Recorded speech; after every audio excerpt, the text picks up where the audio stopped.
মানে আপনি আপনার বাবা মার খোঁজ খবর নিচ্ছেন না, এটা সত্য?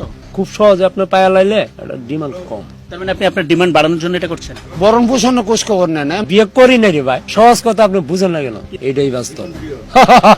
I love you. অনেক কষ্ট লাগে, মনে হয় খুব কষ্ট করে মানুষ করছি, কিন্তু এখন পরিচয় দিতেছে না। আমরা গরিব, পরিচয় দিলে যদি ওর মান সম্মান না থাকে। ও বাড়ি করছেন, অন্যরা বিল্ডিং করছেন, বিয়ে আমরা করাইছি। বাচ্চা কয়জন? বাচ্চা এক ছেলে এক মেয়ে। একজন দেহে না বাঙ্গারুঙ্গা ঘর, আমরা আল্লাহ যে বাইরে রাখছে এই বেশি, তখন তার কাছে কি খুঁজে আনানোর দরকার কি?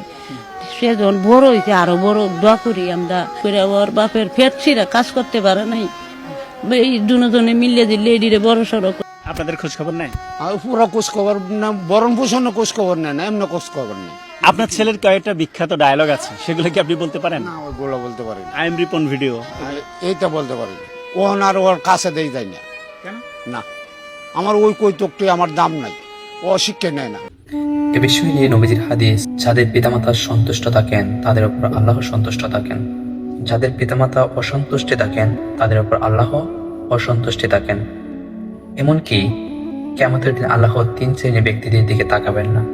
তাদের মধ্যে একজন হচ্ছে যার পিতামাতার অবাধ্য সন্তান।